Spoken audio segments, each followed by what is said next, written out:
Friends, ఈరోజు ఎంతో easy and టేస్టీగా ఉంటే షీరా చేసుకుందాం. ఎలా చేయాలి ఏంటి అనేది చూపిస్తాను ఇప్పుడు. హాయ్ ఫ్రెండ్స్, ఈరోజు మనం షీరా చేసుకుందాము. బాంబే రవ్వతోని, ఉప్మా రవ్వ అని కూడా అంటారు కదా, ఇది సన్న రవ్వ అని కూడా అంటారు. దీంతో 1 గ్లాస్ రవ్వ తీసుకున్నాను కదండి, దీంతో 3 గ్లాసులు వాటర్ తీసుకోవాలి, అది కూడా చూపిస్తున్నాను. ఇప్పుడు 1:3 రేషియోలో వాటర్ తీసుకోవాలండి. ఇప్పుడు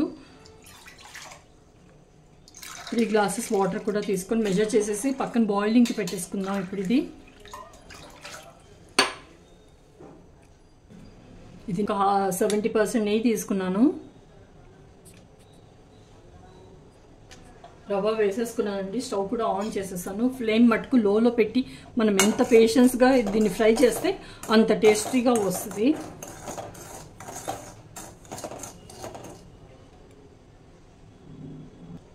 ఇక్కడ కొద్దిగా నెయ్యి వేసుకుంటూ ఫ్రై చేసుకున్నామండి. ఫస్ట్ అయితే కొద్దిగా వేస్తున్నాను, ఒక హాఫ్ వేసుకున్నాను, 2 టేబుల్ స్పూన్స్. ఫస్ట్ ఇది ఫ్రై చేద్దాం.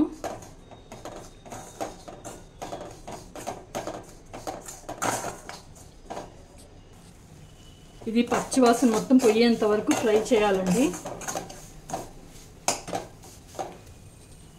ఇప్పుడు మళ్ళీ కొద్దిగా నెయ్యి వేసుకుంటున్నాను, మళ్ళీ ఫ్రై చేసుకుందాం.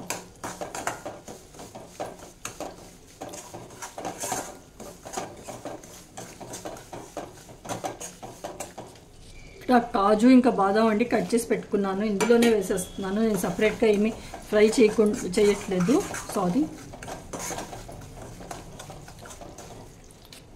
ఇప్పుడు చూస్తున్నారు కదా, ఈ స్టేజ్లో ఇక్కడ వాటర్ వేస్తానండి. ఇప్పుడు బాయిలింగ్ వాటర్ ఇక్కడ యాడ్ చేస్తున్నాను.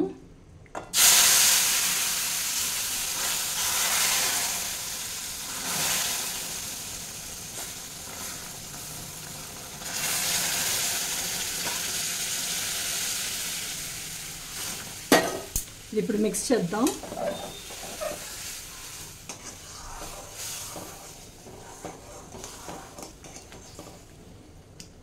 ఇక్కడ ఇలాచీ పౌడర్ కూడా వేస్తున్నానండి. ఆల్రెడీ చేసి పెట్టేసుకున్నాను నేను ఇలాచీ పౌడరు. ఇప్పుడు ఇక్కడ కొద్దిగా వేస్తాను ఫ్లేవర్ కోసం. ఇంకా షుగర్ కూడా వేసేసుకుందాం. చూడండి, 80% షుగర్ యాడ్ చేస్తున్నాను ఇక్కడ.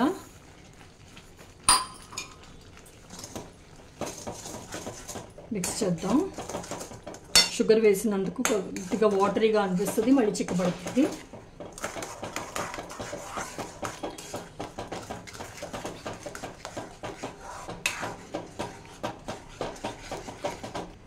చూస్తున్నారు కదా, అస్సలు ఉండలు అనేది కట్టద్దు, ఎందుకంటే మంచిగా ఫ్రై చేస్తానండి. అది లేదు అని అనుకోండి, ఉండలు కట్టేస్తుంది. మీరు ఎంత బాగా గోల్డెన్ కలర్ వచ్చేంత వరకు చెయ్యి తిప్పుతూనే ఉండాలండి, అయితేనే మంచిగా అవుతుంది షీరా.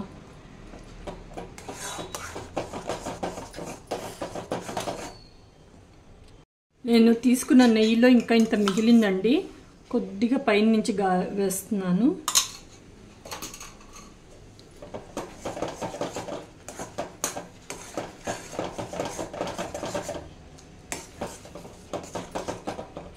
సో సైడ్స్ అంతా వదులుతుంది కదండి, అయితే ఇప్పుడు అయిపోయినట్టు షీరాని ఆఫ్ చేసేస్తున్నాను. చూడండి, ఇట్లా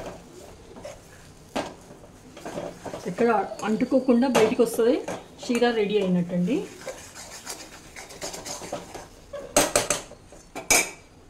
అంతే అండి, షీరా రెడీ అయిపోయింది. అందరూ తప్పకుండా ట్రై చేయండి, ఎలా కుదిరిందో చెప్పండి. Thank you.